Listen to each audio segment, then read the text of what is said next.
Hello दोस्तों, वाव story में आपका फिर से स्वागत है। तो कैसे हैं आप लोग? उम्मीद है अच्छे होंगे। तो चलिए सुनते हैं आज की कहानी। कहानी अच्छी लगे तो वीडियो को लाइक, चैनल को सब्सक्राइब जरूर करें। धन्यवाद। आज की कहानी का नाम है दो चेहरे वाले लोग। मुकुंद क्या सोचकर हैदराबाद गया था।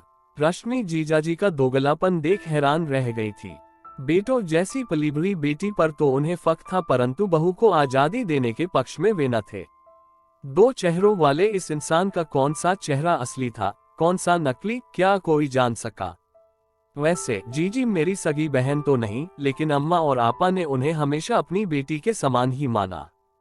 इसलिए जब मेरे पति ने मुंबई की नौकरी छोड़कर हैदराबाद में काम करने का निश्चय किया, तब आपा ने नागपुर से चिट्ठी में लिखा, अच्छा है हमारे कुछ पास आओगे तुम लोग। और हाँ, जीजी के हैदराबाद में होते हुए फिर हमें चिंता कैसी। जीजी बड़ी सीधी सादी मीठे स्वभाव की है। दूसरों के बारे में सोचते सोचते अपने बारे में सब कुछ भूल जाने वाले लोगों में वे सबसे आगे गिनी जा सकती हैं। अपने माता पिता, भाई बहन कोई न होने पर भी केवल निस्वार्थ प्रेम के बल पर उन्होंने सैकड़ों अपने जोड़े हैं। लेकिन तुम्हारे जीजाजी को वे जीत नहीं पाए हैं। मुकुंद मेरे पति ने 2-3 बार टिप्पणी की थी। जीजाजी कितना प्यार करते हैं जीजी से, मैंने विरोध करते हुए कहा था। घर उनके नाम पर, गाड़ी उनके लिए, शादियां, गहने, सब कुछ। मुकुंद ने हर बार मेरी तरफ ऐसे देखा था जैसे कह रहे हो, बच्ची हो तुम क्या समझोगी। हैदराबाद आने के बाद मेरा जीजाजी के घर आना जाना शुरू हुआ। घरों में फासला था, पर मैं या जीजी समय निकालकर सप्ताह में एक बार तो मिल ही लेती। अब तक मैंने जीजी को मायके में ही देखा था। अब ससुराल में जिम्मेदारियों के बोझ से दबी, लोगों की अकारण उठती उंगलियों से अपने भावनाशील मन को बचाने की कोशिश करती जीजी मुझे दिखाई दी, कुछ असुरक्षित सी, कुछ घबराई सी, और मैं केवल उन्हें देख ही सकती थी। जीजी की बेटी शिवानी कंप्यूटर इंजीनियर थी। वह मैनेजमेंट का कोर्स करने के बाद अब एक प्रतिष्ठित फर्म में अच्छे पद पर काम कर रही थी। जीजाजी उसके लिए योग्य वर की तलाश में थे। मैंने कुछ अच्छे रिश्ते दिखाए भी, पर जीजाजी ने मुंह बनाते हुए कहा, क्या तुम भी रश्मि, शिवानी की योग्यता का कोई लड़का बताओ तो जाने। लेकिन जीजाजी, उमेश बहुत अच्छा लड़का है, होशियार, सुदर्शन, स्वस्थ, अच्छा कमाता है, कोई बुरी आदत नहीं है, पर उस पर अपनी 2 छोटी बहनों के विवाह की जिम्मेदारी है और उसका अपना कोई मकान भी नहीं। जीजाजी ने एक एक उंगली मोड़कर गिनाना चाहा। ये तो दोनों मिलकर आराम से कर सकते हैं। शिवानी भी तो कमाती है, मैंने उनकी बातों को काटते हुए कहा। देखो रश्मि, मैंने अपनी बेटी को बेटे की तरह पाला है। उसे उसकी काबिलियत का पैसा मिल रहा है। इतने सालों की उसकी कड़ी मेहनत, मेरा मार्गदर्शन अब जाकर रंग लाया है। वह सब किसी दूसरे के लिए क्यों फूजूल में फेंक दिया जाए। मैं स्तब्ध रह गई। जीजी की कितनी ही चीजें जीजाजी की बहनें मांग कर ले जाती थीं। हम लोगों की तरफ से दिए गए उपहार ओफ तक मुंह से न निकालते हुए जीजी ने अपने देवरों को उनके मांगने पर दे दिए थे। माँ कभी पूछती, आरती वह पेन कहाँ गया जो तुम्हें पिछली दिवाली में भैया ने दिया था। जीजी बेहद विनम्रता के साथ कहती, रमन भैया ने परीक्षा के लिए लिया था, पसंद आ गया तो पूछा कि मैं रख लूं। भाभी, मैं मना कैसे करती माँ। एक बार भैया दीदी के लिए भैया दूज पर एक भैया धानी साड़ी लाए थे। तब जीजी की सहेली अरुणा दीदी भी उनसे मिलने के लिए आई थी। उन्होंने छूटते ही कहा, मत दो इस पगली को कुछ भी, साड़ी भी नंद ने मांग ली तो दे देगी। तब जीजी ने अपनी मुस्कान बिखेरते हुए कहा था, वे भी तो मेरे अपने हैं, जैसे मेरे भैया, मेरी रश्मि, मेरी अरुणा। अब उसी जीजी की बेटी को पिता से क्या सीख मिल रही थी। मैंने जीजा की ओर देखा।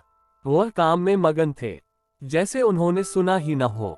मुकुंद कहते हैं, मैं कुछ ज्यादा ही आशावादी हूँ। दीवार से सिर टकराने के बाद भी दरवाजे की टोह लेती रहती हूँ।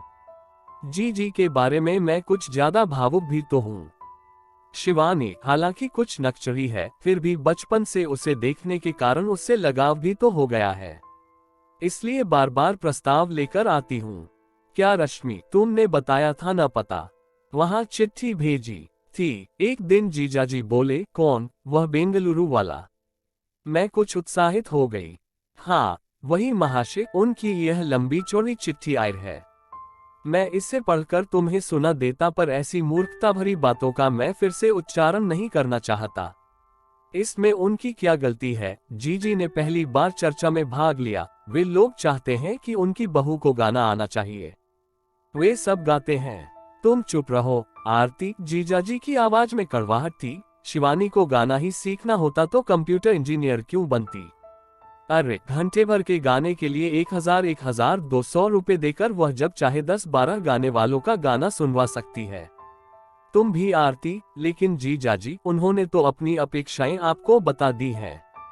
वह भी आपने संपर्क किया तब। मैंने कहा, तुम दोनों बहनें पूरी गंवार मनोवृत्ति वाली बन रही हो। शिवानी ने कहा, लड़की है इसलिए उसे रंगोली बनाना, गाना गाना, खाना बनाना आदि आना ही चाहिए। ये सब विचार कितने दकियानूसी भरे हैं। अब हम लड़कियां बैंक, ऑफिस आदि हर जगह मर्दों की तरह कुशलता से सब कुछ संभालती हैं, तो सिलाई बुनाई अब मर्द क्यों नहीं सीखते? शिवानी, अगर तुम्हें कोई लड़का पसंद नहीं है तो मना कर दो, पर किसी की अपेक्षाओं की खिल्ली उड़ाना कहाँ तक उचित है? जीजी का स्वर जरा ऊंचा था। तुम मेरी बेटी पर किसी तरह का दबाव नहीं डालोगी? जीजाजी ने एक एक शब्द अलग करते हुए सख्त आवाज में कहा। मैंने देखा है, रश्मि साथ होती है तब तुम्हें कुछ ज्यादा ही शब्द सूझते हैं। मैं दंग रह गई और जीजी चुप। हम क्या शिवानी की या जीजी के ससुराल वालों की दुश्मन थी, जो दोनों साथ मिलकर शब्दयुद्ध छेड़ती? मुकुंद को मैंने ये सब बताया ही नहीं। शायद वह जीजी के घर से संबंध कम करने के लिए कहते। जीजी की दुनिया में मैं शीतल छाया बनकर रहना चाहती थी। कितना कुछ झेला होगा जीजी ने आज तक। जीजाजी के सभ्य सुसंस्कृत चेहरे के पीछे इतना जिद्दी, इतना स्वकेंद्रित व्यक्ति होगा, ये किसे पता था? मेरी जीजी से सारे परिवार के लिए स्वेटर बुनवाने वाले जीजाजी अपनी बेटी के बारे में इतना अलग दृष्टिकोण क्यों अपनाते होंगे? आए दिन अपने दोस्तों के लिए मेहमान नवाजी के बहाने जीजी को रसोई में व्यस्त रखते थे। जीजाजी, क्या खाना बनाना सुशिक्षित लड़कियों के लिए बिलो डिग्निटी है? जीजी भी तो पढ़ी लिखी है, पढ़ाने की क्षमता रखती हैं, अपने बच्चों की पढ़ाई में कई सालों तक सहायता करती रहती हैं। बाहर की दुनिया में कदम रखते ही अगर औरत ही घर को भुला देगी तो घर सिर्फ ईंटों का, लोहे का, सीमेंट का एक ढांचा ही तो रहेगा। उसका घरपन कैसे टिक पाएगा? करीब 2 साल के बाद शिवानी का विवाह हो गया। ससुराल के लोग बड़े अच्छे हैं। दामाद तो हीरा है, पर अमेरिका में नौकरी कर रहा है, जहां शिवानी को खाना भी बनाना पड़ता है। झाड़ू, बर्तन, कपड़े सब कुछ करती है वह। उससे अधिक पढ़े लिखे, अधिक कमाने वाले जमाई राजा भी उसका हाथ बटाते हैं। सुखी दाम्पत्य के लिए पति पत्नी को एक दूसरे के कामों में हाथ तो बटाना ही पड़ता है। जीजाजी जाकर सब कुछ देख आए हैं। मैंने एक दिन नौकरों के बारे में पूछ ही लिया। क्या पागलों जैसे सवाल करती हो रश्मि? उन्होंने डांटा। वहां नौकर नहीं मिलते, हर व्यक्ति को अपना काम स्वयं करना पड़ता है। भाई, अपना काम खुद करने में वहां के लोग संकोच नहीं करते। उनका मानना है कि व्यक्ति को आत्मनिर्भर होना चाहिए। फिर मेरे दामाद मदद भी तो करते हैं। अमेरिका में महिलाओं की बड़ी इज्जत है। मैंने चुप रहना ही उचित समझ। अमेरिका में महिलाओं की इज्जत किस प्रकार होती है, इस बारे में कौन क्या कह सकता है? काम में हाथ बंटाकर, वक्त आने पर पत्नियों को मारने वाले, पत्नी को छोड़कर दूसरी स्त्री के साथ जाने वाले या छोटे से कारण से तलाक देने वाले अमेरिकी पतियों की संख्या के बारे में कौन नहीं जानता है? फिर उनकी संस्कृति की प्रशंसा करने वाले जीजाजी अपने घर में एक गिलास पानी भी खुद हाथों से लेकर नहीं पीते, यह क्या मैंने देखा नहीं? खैर, 2 चेहरे वाले लोगों के झंझट में कौन सिर खपाए। अविनाश के लिए अब ढेरों रिश्ते आ रहे हैं। चाय पीते हुए जीजाजी बोले, लड़की वालों को पता है कि ऐसा अच्छा घरवर और कहीं तो बड़ी मुश्किल से मिलेगा। उन्होंने गर्व से जीजी की तरफ देखा। जीजी प्लेट में बिस्कुट सजाने में मगन थी।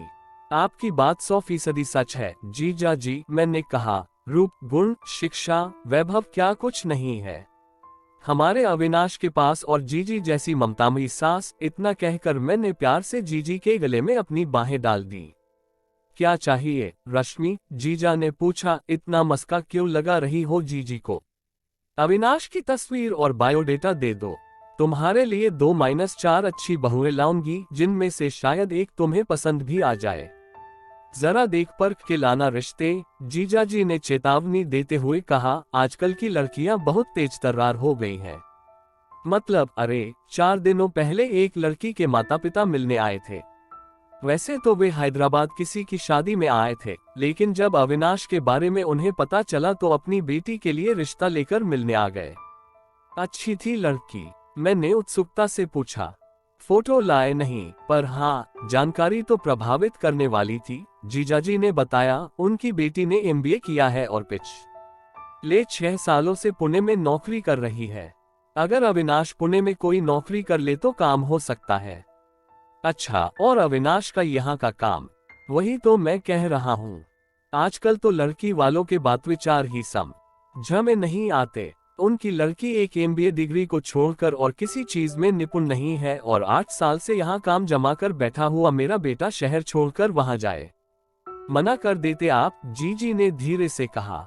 वही तो किया, लेकिन आरती, इन इंजीनियर डॉक्टर लड़कियों के माता पिता सोचते हैं कि उन्होंने जैसे आकाश छू लिया है। अगर लड़की 19 है तो लड़का भी तो 20 या 21 वाला ही ढूंढेंगे न। फिर इतनी शर्तें, इतना घमंड क्यों? जीजी बोली, आजकल लोग लड़का लड़की की परवरिश में फर्क नहीं करते। उन्हें भी अपनी अपेक्षाएं बताने का हक है। अरे भाई, शिक्षा दीक्षा, खाना पीना, लाड़ प्यार, सभी में लड़के लड़की बराबर होंगे तब भी फर्क तो रहेगा न। जीजाजी बोले, बहू इस घर में आएगी, अविनाश उस घर को नहीं जाने वाला। बातों से लगा कि जीजाजी अब चिढ़ गए हैं। लेकिन जीजाजी, आजकल दोनों की कमाई में फर्क नहीं है, समान अधिकार है स्त्री पुरुष के। देखो रश्मि, हम लोगों को बहू चाहिए, नौकरी नहीं। इस घर को एक कुशल गृहिणी की जरूरत है, अफसर की नहीं। अगर लड़की होशियार है, कोई काम कर रही है तो इस घर से उसे पूरा सहयोग मिलेगा। लेकिन अगर वह घर से ज्यादा महत्व अपने करियर को देना चाहती है तो उसे शादी नहीं करनी चाहिए। जीजाजी, आपने मेरे सामने यह अभिप्राय बता दिया तो ठीक है, लेकिन किसी आधुनिक विचारों वाली लड़की के सामने मत बोलिएगा, झगड़ा हो जाएगा। होने दो, लेकिन अपने अनुभव की बातें बताने से मुझे कोई नहीं रोक पाएगा। जीजाजी की आवाज कुछ ऊंची उठ गई। उस दिन एक महाशय पत्नी के साथ आए थे। कहने लगे कि उनकी बेटी को विदेश जाने का मौका मिलने वाला है, तो क्या अविनाश उसके साथ अपने खर्च से जा पाएगा? फिर मैंने कह दिया कि महाशय, मेरे बेटे को विदेश जाने का मौका मिलता तो पत्नी का खर्चा वह खुद देता और उसे साथ ले जाता। उनकी बेटी भी तो मेरे बेटे का टिकट खरीद सकती है। दोनों की कमाई में फर्क नहीं, अधिकार समान है। फिर ये दोहरा मानदंड क्यों? मैं चुप्पी लगा गई। अगर कहती कि जीजाजी, दोहरे मानदंड वाले तो आप हैं। शिवानी की शादी के समय आपके विचार कुछ अलग थे और आज बेटे की शादी के समय में कुछ अलग हैं। जीजी ने कितना कुछ खोकर घर परिवार को, संस्कृति के मूल्यों को बरकरार रखा था। जीजाजी समझदार होते तो जीजी अपने व्यक्तित्व को गरिमा में रखकर भी वह सब कुछ कर सकती थी, कोई काम भी कर सकती थी। जीजी को खरोचने का काम अकेले जीजाजी करते थे। बेटी और बहू में फर्क करने वाली सास पर अनेक धारावाहिक देखने और दिखाने वाले समाज में जीजाजी जैसे कई पुरुष भी हैं जो पत्नी और बेटी के सम्मान में जमीन आसमान का अंतर रखते हैं। मैं जब सीधी सादी पर समझदार नंदिनी का रिश्ता लेकर गई, तब मुझे जीजाजी की पसंद पर कोई खास भरोसा नहीं था। मेरे मन में जीजी के लिए एक अच्छी, प्यार और सम्मान देने वाली बहू लाने की इच्छा इतनी प्रबल न होती तो मैं जीजाजी के सामने इतने सारे प्रस्ताव न रखती। मुझे पता था कि अविनाश को नंदिनी पसंद आएगी, क्योंकि वह माँ के संस्कारों के सांचे में ढला था। मैं ये भी जानती थी कि शिवानी की मुनहफट बातों को स्मार्टनेस समझने वाले जीजाजी को कम बोलने वाली नंदिनी कैसे पसंद आएगी। घर संभाल कर अनुवाद और लेखन करने वाली लड़की किसी डॉक्टर या इंजीनियर लड़की जितनी बोल्ड कैसे हो सकती है। शिवानी बिजली है, उसके सामने नंदिनी एक दीपक की छोटी सी लौ की तरह मंद, आलोकहीन लगेगी। लेकिन मेरी सोच गलत साबित हुई। अपनी मधुरता से नंदिनी ने सबको मोह लिया। विवाह हो गया। बहुत खुश है अविनाश। जीजी को मेरी तरह एक शीतल छाया मिल गई है। जब मैं जीजाजी को बड़े शौक से खाना खाते और नंदिनी को कोई खास बनाई गई चीज परोसते हुए देखती हूँ, तब मेरे मन में संदेह जागता है कि मैंने नंदिनी के साथ अन्याय तो नहीं किया। शायद जीजाजी को जीजी जैसी स्नेहिल, घर को प्यार करने वाली ही बहू चाहिए थी, ताकि उनके बेटे का घर अक्षुण्ण रहे, उनके चैन और आराम बने रहें। लेकिन मेरा मन खुद से प्रश्न करता है, दो चेहरे वाले इंसानों की असलियत कौन जान सकता है? क्या पता अविनाश भी कुछ सालों बाद जीजाजी की तरह। मैं राह देख रही हूँ जीजी के पोते पोतियों की।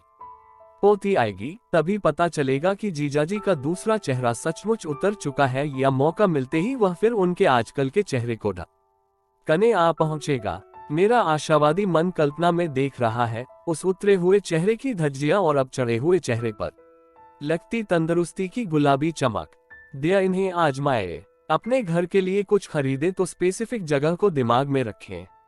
ड्राइंग रूम का कार्पेट रूम के साइज के अनुसार होना चाहिए। अगर अपने बेडरूम में कपल फोटो लगाना है तो वॉल का साइज चेंज करके ही फ्रेम का साइज चुने, क्योंकि चीजें स्पेस के अनुसार जंचती हैं। प्रेगनेंसी के दौरान आपका उठना, बैठना और सोना, ये तीनों चीजें आपके पेट में पल रहे शिशु पर असर डाल सकती हैं। इसलिए अपने शरीर की पोजीशन का हमेशा ध्यान रखें। सही तरीके से उठें, बैठें और सोएं ताकि शिशु पर किसी तरह का कोई प्रभाव न पड़े। वजन कम करने के चक्कर में बाहर के पैकेट प्रोडक्ट्स का सेवन ज्यादा करने लगते हैं, जो सेहत के लिए काफी हानिकारक होता है। वजन को कम करने के लिए घर का बना खाना खाएं, जो हेल्दी और प्रिजर्वेटिव फ्री होता है। महिलाएं इसे नजरअंदाज करती हैं, लेकिन सही ब्रेस्ट शेप के लिए सही ब्रा बहुत जरूरी है। अगर आप अपनी ब्रा को लेकर श्योर नहीं हैं तो एक बार एक्सपर्ट से बात जरूर कर लें। यदि आप जिम से वर्कआउट करने के बाद प्रोटीन पाउडर लेते हैं तो यह आपको एनर्जी देने वाला तथा आपकी मसल्स में ग्रोथ करने वाला साबित होगा। तो ये थी दो चेहरे वाले लोगों की कहानी। आपको ये कहानी कैसी लगी कमेंट बॉक्स में जरूर बताएं। तो चलिए मिलते हैं ऐसे ही और एक नई कहानी के साथ अगली वीडियो में। तब तक के लिए अपना ख्याल रखें। धन्यवाद।